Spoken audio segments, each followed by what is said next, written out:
just one other question. I know that you are Joe Aled in Def Replica. What's it like singing Def Leppard, doing the whole show, the whole thing? Because, look, they are one of the big, iconic bands from that era that survived the grunge era and that made it through the grunge era hugely successful, having hits through that particular era. What's it like singing with Def Replica?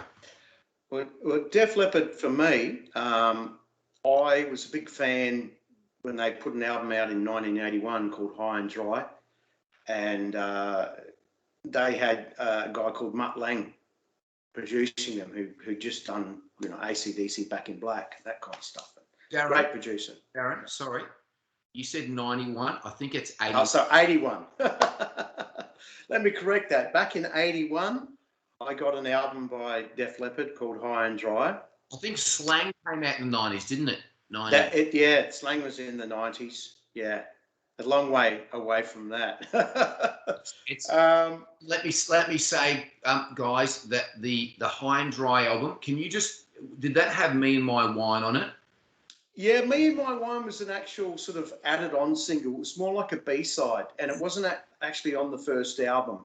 I think that the reissue of the album included Me and My Wine, but it wasn't an official track on the original album.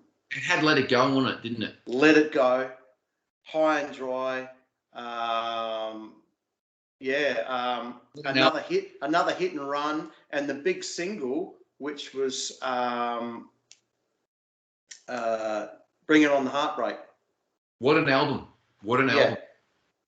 Yeah, insane. And I loved it. I was like, wow, this is just good rock and roll. And I love this guy's voice, And then when the next album came out, which was Pyromania, their sound started changing. They started including like keyboards and synths, and it was the 80s sort of era, and I lined up to get that record. It was like, as soon as it hit the shelves, I was a Def Leppard fan by then. And so those two albums, mainly, High and Dry and Pyromania, I was a big fan.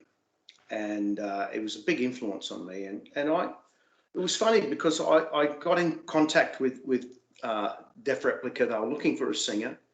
And I spoke to Mick Marshall, the bass player. And great guy. Nice guy. Lovely fella, yeah. And we talked about it, and I said to him, look, it's one of those things it's funny. It's because it's sort of like a bucket list for me. I really like Joe Elliott's voice, and I really like the way he combines his different types of voices. You've got the screaming voice. He'll sing soft and breathy. He can also sing strong from his mid-range voice, and he's got all these voices that he incorporates into his style. And I said to him, it's sort of a bucket list to see if I can actually do that, if I can take that Joe style and be able to perform that as a singer. I thought it was a big challenge because I really like his voice. That's why I said yes. His voice did progress through the albums. Now, let's just, while we're on this, Def Leppard, their big, huge breakthrough album was Hysteria. Now, I personally love Hysteria. Yes, I love the High and Dry album. I love Hysteria. When I put it on, I just went, this production of this album is next level. It was one of those things as well, too. Not just the musical production, but the actual sound production. I remember turning it up quite loud, and the album didn't break up. Even though there were so many compartments to the album, I could turn the album up loud. It was one of the first albums, and the Black Album by Metallica, that I could turn to 9, and it wouldn't separate.